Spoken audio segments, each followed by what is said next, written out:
Welcome to Arsenal Above All. I've got Brian with me tonight to discuss that stalemate in Italy, that clunky performance, tough watch, but we'll address it and talk about the big one that's to come and everything else in what's been a pretty eventful couple of weeks for Arsenal. Obviously, with the news with Odegaard as well. So we've got all of that to discuss. So before all of that, let's go.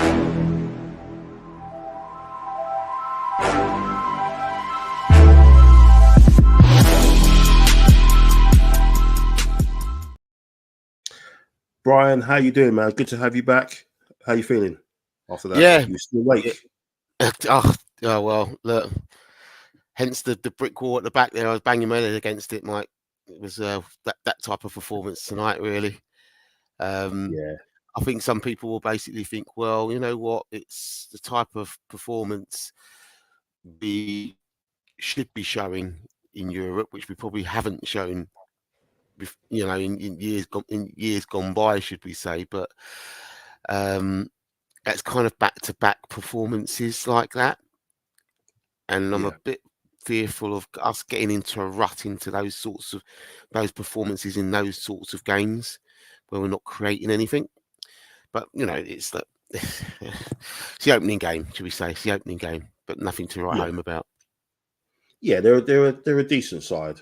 Atalanta, obviously what they did last year to Bayer Leverkusen. I know they've lost a couple of players, but still got the same coach. And very, very well drilled, very organised, and tough task away from home. Some people were predicting a comfortable win, but for me, I think it was kind of like, if we can get out of there, obviously with a draw, and then we can kind of take care of business when we have our next game, which is obviously against PSG at home in that competition. But what was your thoughts on just the performance itself? The first half. I mean, again, I think you touched on it already.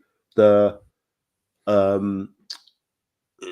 like in the last third, or we just seem to be there's no composure there. We're snatching at stuff.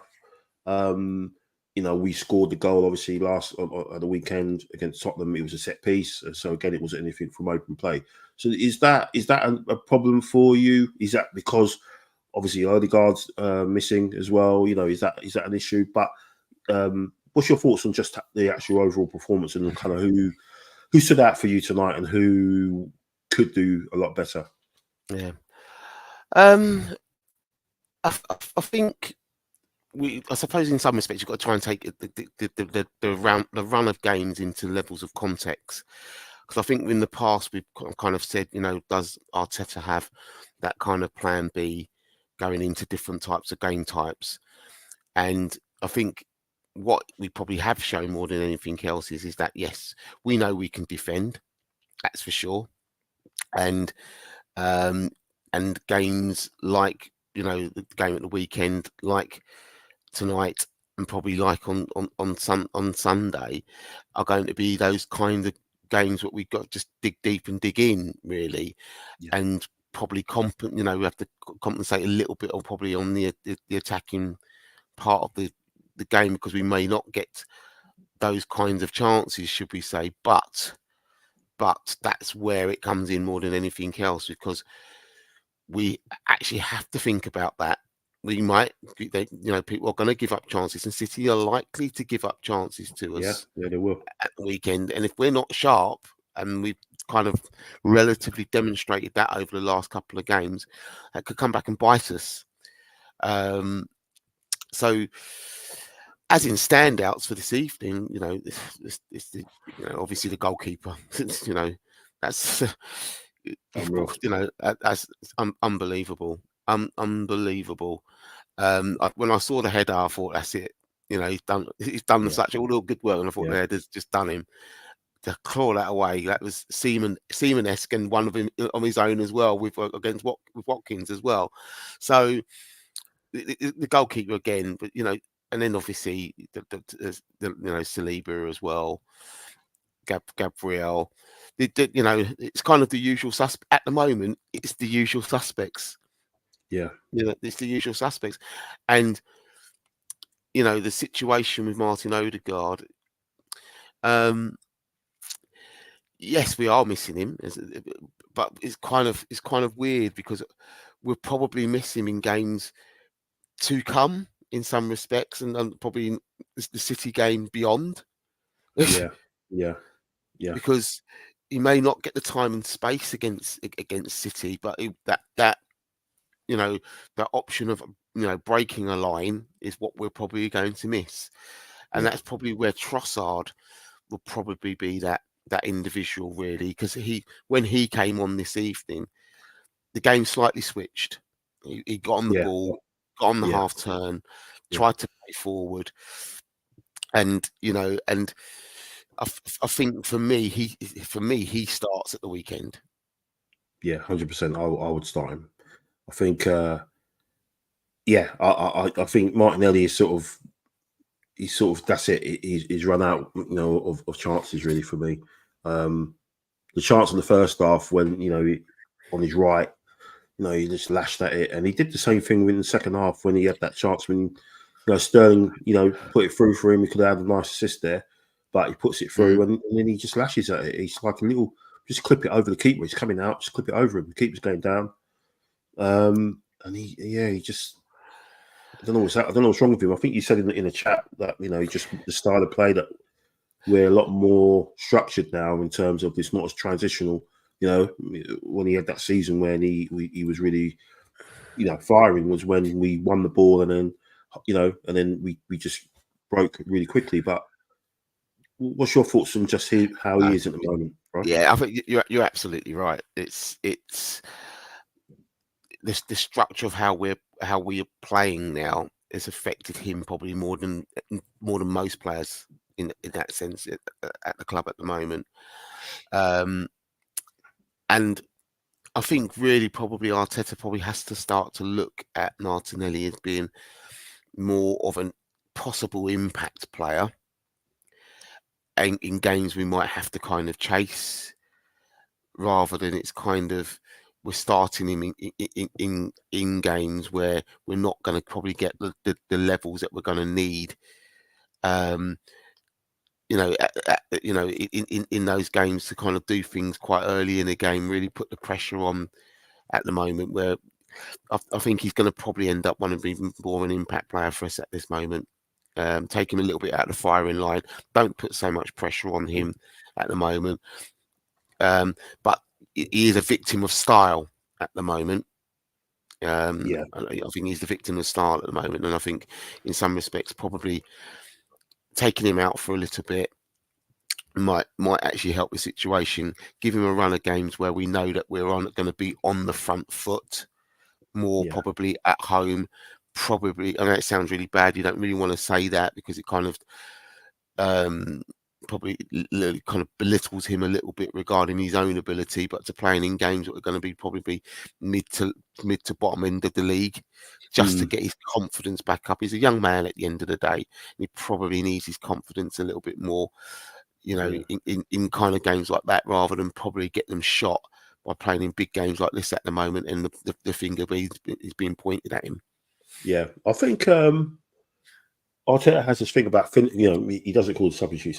He calls them finishers, and I think that's probably you're right. It's probably that's what he needs to maybe become, someone that comes on the last 20 minutes when the game's probably a bit stretched, maybe depending on the circumstances. I think he did that against Palace. Was it last year? I can't remember if it was Palace. We beat them 5-0 when he came on, and he scored almost two identical goals where he ran through.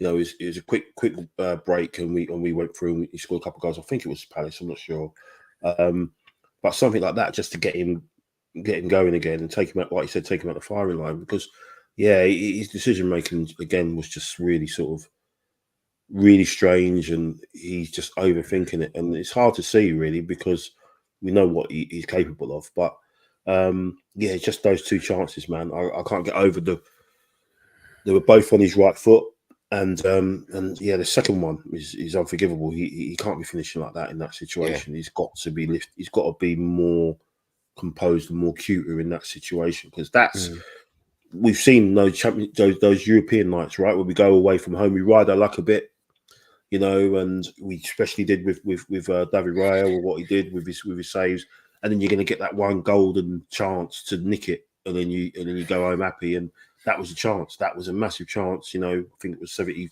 odd minutes. You know, Sterling as well. It would have gotten him assist as well, and got him off the mark. But yeah, just really disappointing. But yeah, Brian, you're a keeper, and obviously, you know obviously about what the drills keepers have to do, and what Raya did. You know, tonight was unbelievable to consider what he did that almost similarly against Aston Villa. But what an amazing what an amazing save, and what an amazing moment for him.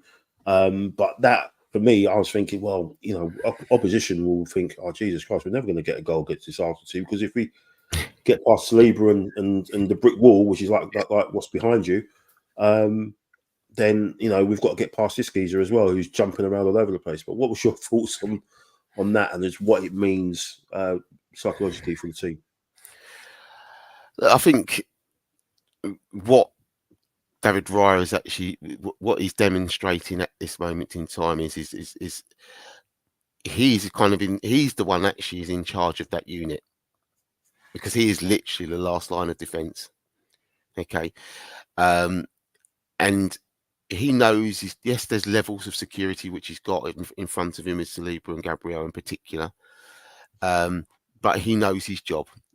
He knows, and that's the most important thing. He knows his job, and his job is basically that when it gets to kind of not even it is in some respects it is last ditch. It is last ditch. You know, because you are the last line of defence at the end of the day as a goalkeeper, and your reactions are, you know, and your concentration levels, you know, have got to be sound for 90 minutes, because there'll be games that you won't do an awful lot.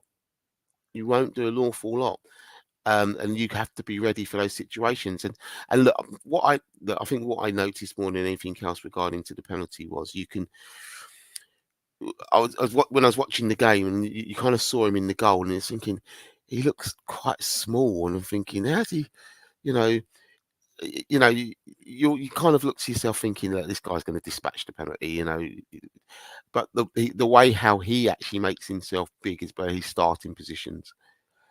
He kind of makes the try. He actually kids the actual penalty taker in that sense, and that's what done him. That's what done the penalty taker in the end. At the end of the day, he kind of kidded him in that way to make that save. It wasn't the greatest of penalties, because you know we know what penalties you've got to hit. Regardless, you've got to hit a corner. You know, they always say hit the inside side netting. There's a penalty. You know, penalty taker didn't actually do that. You know, but you know, Raya kind of kidded him. You know, to make to make that penalty, and obviously to kind of to save it in the way that he did, and obviously the reactions. You know, that is. You know, that's out and out. And what I think we got to give to is probably the goalkeeping coach, and the coaching team there. Yeah. You know, you've got to give a lot of credit to them, with regarding to, you know, one, seeing the traits of David Raya coming into the club, and then working them to getting them to such an elite standard as well. Yeah. It was a fantastic. Again, it's the backroom staff coming up trumps. You know, if it isn't a set piece guy, it's the goalkeeping coaches. You know, excelling. You know, in what they do, and we just need to make sure that we continue in this path, but just sort out what's going on up front. Really, again, Martinelli, but also Jesus. I know he's just come back from injury, but again, for me, it was like, you know, we've got to play this guy on the wings rather than play him up front, because he's just not giving us what we need anymore. We've kind of moved beyond what we need in that position now. Havertz has kind of shown us what we kind of need in that position, and we missed that tonight. But Havertz was brilliant tonight on the right on the right hand side, and played well I think he was a standout on the players on outside on the pitch, sorry, rather than Raya. But I think what Havertz has done, he's shown us what type of striker that we need up there. Yeah. Jesus isn't that guy. He really isn't that guy anymore. He's just making the wrong decisions. There was a situation just before half time where we broke, and the ball was played to him, and all he's got to do is run down the channel, with it and stretch the game a little bit. But no, he chops back and he just runs and he goes back into the congestion where everything is, and he smashes into Kolasinac. We lose the ball and the chance is gone. It's like little things like that. It's just, if that went to Havertz, he would have pulled it away and allowed gaps to open up behind him for people to run in, or to Rice to come in, or Havertz or Saka to tuck in and come in around. But yeah, Jesus is just making the wrong decision. And they said in the commentary, it's funny how people like Zinchenko and Jesus, literally a couple of seasons ago, they were like nailed on. But now we've moved beyond that. They can't really get in. Jesus basically won't start Sunday. He might be starting Sunday. Havertz should be up top, and it should be as you said, it should be probably Trossard and Rice and Partey probably in there, but he probably might go with Jorginho. Who knows? I don't know.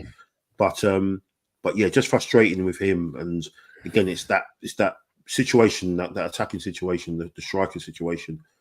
For me, is something that we should have really addressed, and we haven't. And I don't know if we're going to do it in January. There's a particular Swedish guy who did the business again yesterday for Sporting, and he's just he just looks insane. And I'm just worried that we're going to miss out on this guy for whatever reason. But so going on to Sunday, Brian, what would your approach be for that one? Because obviously there's still talk about this is where we lost the league last year. We didn't have the right mentality. We didn't approach the game the right way. We didn't go there to win. When you think about it, we had the better chances to score. There were a couple of situations where the wrong ball was played and we almost got in. And we didn't lose the title there. We lost the title. With Fulham and West Ham, our London neighbours, helped us with that, and Villa, of course. But what's your approach? What's your thoughts about Sunday, Brian? Who would you go with? Well, I think for Sunday, look, as I said, the run of games are always going. These particular run of games are always going to be tight affairs anyway. So, how we've set out for the last two games, not to concede any goals in the last two, where I think we've done really well to get to this stage, to coming up to Sunday. My personal view is it's early in the season, Mike, and it's the first time we've probably played a City side this early, and away from home as well. It's a game where you've got two sides of it. You've got people will think you've got a lot to lose if we lose the game, but realistically, with 4 or 5 games gone and you're 5 points behind with only 4 or 5 points, if I'm not saying that we are going to lose, but if it comes to that, I don't think it's that. People will turn around and say, City will just motor on. City will drop points. There isn't a question about that. Yeah. They will drop points, okay, and that's where we've got to kind of look at ourselves is in this particular game in isolation. Do we go and look to try and go toe to toe, or do we think that a point is good enough? Because I think we know we're good enough to go and get a point there. That's a start. That's a start. We're good enough to get a point there, but are we good enough to go and get 3? Yeah. And that's the deciding factor, I think, in this game. Are we good enough to get 3 points there? Because we're certainly good enough to get 1. Yeah. Are we playing well enough in that last third at the moment to get the 3? I think what people are kind of saying, the reason we didn't go there with the right mindset is because prior to that, in that run, we were smashing teams, 6-0 away from home. We were scoring goals for fun. We were banging in, it was ridiculous. This time round, we're not as free scoring as we were going into this. You know, we didn't score tonight. We scored one on Sunday. So you kind of think in that regards, yeah, I think you're right. You know, we are good enough to get a point there, but are we good enough to go to that, you know, on the front foot and be clinical enough to put the chances away? And what we saw tonight and Sunday to a certain extent as well, we're not at that. We're not in that zone yet. So Yeah. you're probably thinking a point is probably the right approach, and then obviously see what you can do on the counter. But for that to happen, you have to make sure you've got the right pieces in. And I think that definitely would be Havertz up front, and I think Partey again just giving the ball away so much tonight. It was crazy. We were up against it for a bit, and then the ball broke to us, and then we get a chance and he just gives it, and it's like, you know. So, and I think when Jorginho, go on. And you'd think in a game like tonight, you know, stereotypical European kind of game, that would be the type of game that Thomas Partey would take control of. Yeah. And didn't. And yes, I know Atalanta are very much a kind of a very front foot 3-4-3 kind of team. Yeah. But you know, with European know-how, playing for you know, under, you know, Simeone at Atletico, you kind of take your experience to take a sting out of a game. Yeah. And it just didn't. It's just not using that kind of that know-how, that experience, that, you know, which strangely enough Jorginho does. Yeah, because I think when he came on, when he and Trossard came on, we became a lot more technical, and it seemed like you know, a lot more was happening. We seemed a little bit more comfortable. Calafiori came on, and I thought he did well. Yeah, he looks all right as well. So again, he's an option. So the options are there, sort of on that side of the ball, but just going forward and like I said, being clinical stuff. I'm not sure if we are there yet, and whether we'll get punished, because I don't think we'll go there and play and be on the front foot, especially with someone like Odegaard not there. Yeah, it's gonna be interesting, man. It's gonna be interesting to see exactly what he does. But I think you're right. I think we're good enough for a point there, and at this stage, that would leave us 2 points behind them still. Yeah. With a lot of games to go, and that game out of the way, you know, they'll have to come to us in the new year, and who knows sort of where we are, where we'll be. Hopefully, form wise, we'll be in a lot better place, because we're definitely clunky at the moment. You know, we're not flowing. You know, things aren't flowing as much. But yeah, you think he's going to go there and maybe try and contain a little bit and try and see what we can do, obviously from set pieces. Yeah, I've got that. I don't foresee seeing a great deal of change from what we've seen over the last 2 games. And I know that's probably cynical way of actually looking at things, and you'll probably get, you know, all of the different types of other pundits out there are basically turning around saying, well, Arsenal are not looking to win games and so on and so on, going for the point, this, that, and the other, blah, blah, blah. But we've cried out over the last few seasons with regarding to how we manage games. Yeah. Mm-hmm. And we're doing exactly what we're doing at this moment, is managing games and what we've kind of asked for. The games we need to now have to look at, if we know that we're capable of staying in football matches which are competitive, it's the ones where we should be winning that we're not losing or drawing. Yeah. Yeah, 100%. You're going to get the narrative build up now, you know, where they're going to try and dress it up, and is it going to be a great game of football? And if it isn't, it's going to be Arsenal's fault, and our Arsenal are going to come out and play and stuff like that. So you're going to get all of that, all that chat now. You know, our defense against obviously Haaland, who scored so many goals already, and against us, you know, we've got such a great defense. So you're going to get all of that, you know, painting us up as, you know, the sort of, you know, the dour team, the boring team, you know, who aren't going to try and play and stuff. But, you know, it is what it is. You know, when we came out and played on the front foot and we got battered, was it 4-1 that time in that running? You know, that everyone was ecstatic. They were saying, "Oh, it was great," you know, and they used that to bash us over their head. And then when we changed tacts and we did what we did last year, we just got bashed over the head for that. So really and truly, it doesn't matter what we do. We're just going to get it in the neck, regardless. Even if we win, they're going to turn around and use an excuse to say there's a reason why we won. And like last week, Timber should have been sent off, and Gabriel fouled Romero. There's always an excuse against why we did it. You know, someone's going to say that, oh, they're already saying it with the penalty tonight. Oh, he should have put it away, the second header. You know, he should have. It was a great save from Raya initially, but the striker put it too. Do you know what I mean? So they're always looking at little digs, little smart, subliminals to say, oh, Arsenal got this, by some particular fortune. But it is what it is. So you're going for a draw Sunday, Brian, or you?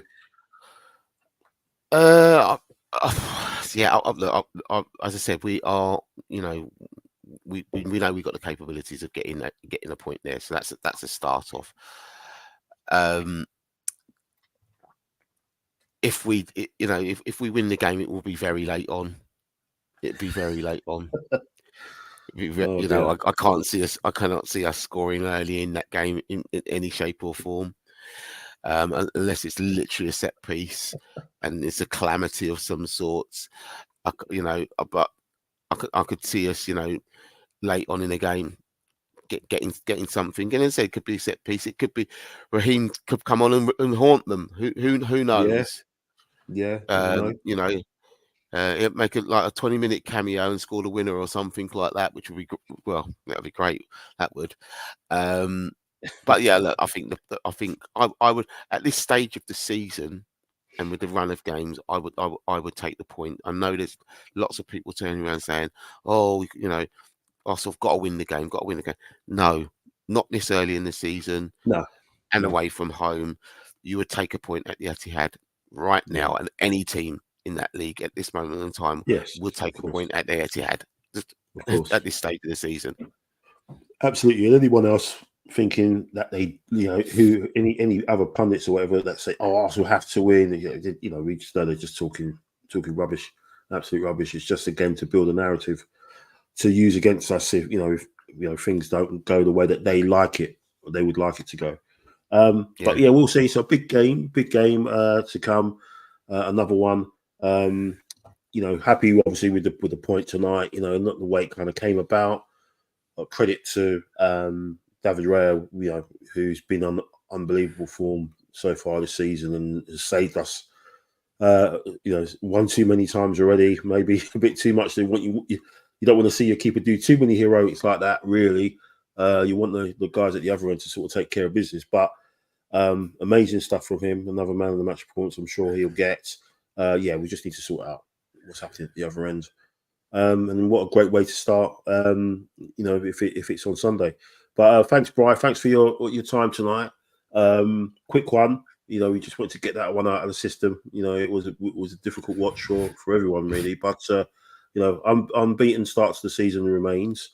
And obviously, let's hope we're saying the same thing Sunday night. We'll be back probably Monday night with a review of the City game and more. And obviously, look ahead to the League Cup game against Bolton, which hopefully we should see Ethan and the rest of the kids who are on the bench today maybe feature and get a start. That'd be nice for them to be on the pitch. It'll be like Arsene Wenger days, where we used to pack it out with the kids, man. It was mental, and used to start balling out and beating Championship and League One sides, 4-5-0. You know what I mean? All doing madness. So it'd be nice to see that again.